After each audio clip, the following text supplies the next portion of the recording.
সৰ্বপ্ৰথমে ত্ৰাণকৰ্তা প্ৰভু যীশুখ্ৰীষ্টৰ নামত সকলোলৈ মোৰ হীৰা ভৰা মৰম অভিনন্দন জনাইছোঁ।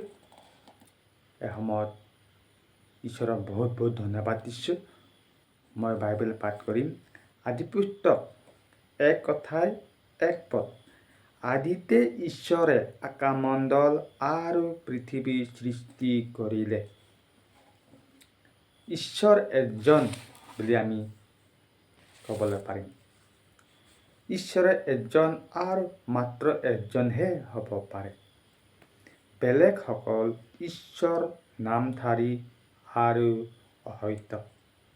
যিজনে ঈশ্বৰ নাই বুলি ভাবে তেওঁ মূৰ্খ। এই পৃথিৱীখনৰ এজন সৃষ্টিকৰ্তা থাকিবই লাগিব। পৃথিৱীৰ এজন সৃষ্টিকৰ্তা আছে। সূৰ্য, চন্দ্ৰ আৰু তৰাবোৰে সৃষ্টিকৰ্তাৰ অস্তিত্বৰ কথা ঘোষণা কৰিছে। এই সৃষ্টিকৰ্তা হৈছে ঈশ্বৰ। আদিতে ঈশ্বৰে আকাশমণ্ডল আৰু পৃথিৱী সৃষ্টি কৰিলে বুলি আমি শাস্ত্ৰত দেখিবলৈ পাইছোঁ। সৃষ্টিৰ প্ৰথম দিনত ঈশ্বৰক ক'লে পোহৰ হওক। তাতে তৎক্ষণাৎ পোহৰ হ'ল। ঈশ্বৰে পোহৰক উত্তম দেখি আন্ধাৰৰ পৰা পোহৰক পৃথক কৰিলে। ঈশ্বৰে পোহৰ নাম দি আৰু আন্ধাৰৰ নাম ৰাতি থলে। আমি আদিপুস্তক 1 পৰা আমি 7 পদলৈ পাঠ কৰিলে আমি দেখিবলৈ পাম। দ্বিতীয় দিনা ঈশ্বৰে পানীক পৃথক কৰি আকাশখন সৃষ্টি কৰিলে।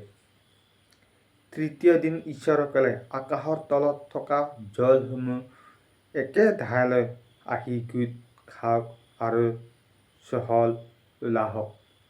তাতে তেনেকুৱা হ'ল। তেতিয়া ঈশ্বৰৰ চহলৰ নাম ভূমি আৰু গোট খোৱা জলসমূহৰ নাম সমুদ্ৰ থলে। আৰু ঈশ্বৰে তাক উত্তম দেখিলে। সেই দিনতে এই অতি মহান ঈশ্বৰে তৃণ আৰু বৃক্ষ উৎপন্ন কৰিলে। ঈশ্বৰে নিজৰ সৃষ্টি দেখি আনন্দিত হ'ল। চতুৰ্থ দিনত ঈশ্বৰে সূৰ্য, চন্দ্ৰ আৰু নক্ষত্ৰবোৰ সৃষ্টি কৰিলে। দিনৰ ওপৰত অধিকাৰ চলাবলৈ সূৰ্য আৰু ৰাতিৰ ওপৰত অধিকাৰ চলাবলৈ চন্দ্ৰ ৰখা হ'ল। অগণন নক্ষত্ৰবোৰকে এই সত্য ঈশ্বৰে সৃষ্টি কৰিলে। পঞ্চম দিনত ঈশ্বৰে পৃথিৱীৰ ঊৰ্ধ্বত আকাশমণ্ডলত উৰি ফুৰিবলৈ চৰাইবোৰ আৰু জলসমূহত প্ৰচুৰ পৰিমাণে মাছ উৎপন্ন কৰিলে। সকলো প্ৰকাৰৰ জলচৰ প্ৰাণী আৰু বিভিন্ন ধৰণৰ চৰাইবোৰে এই ঈশ্বৰে সৃষ্টি। ষষ্ঠ দিনত ঈশ্বৰে নানাবিধ পশু আৰু মাটিত বগাই ফুৰা বিধে বিধে সকলো জন্তুক সৃষ্টি কৰিলে।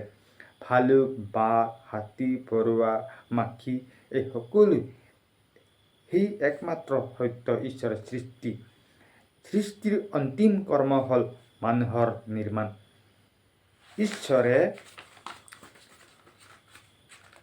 মাটিৰ ধূলিৰে মানুহ নিৰ্মাণ কৰি তাৰ নাকত ফু দি প্ৰাণ বায়ু সুমুৱাই দিলে। তাতে মানুহ জীয়াই প্ৰাণী হ'ল। হয়তো ঈশ্বৰেহে ইমান ধুনীয়া ভূমণ্ডল সৃষ্টি কৰিব পাৰে। হয়তো প্ৰভু এজনহে মাত্ৰ। এই সত্য ঈশ্বৰে বিশাল বিশ্ব ব্ৰহ্মাণ্ডৰ সৃষ্টিকৰ্তা। সেই ঈশ্বৰ কেনেধৰণৰ বস্তু?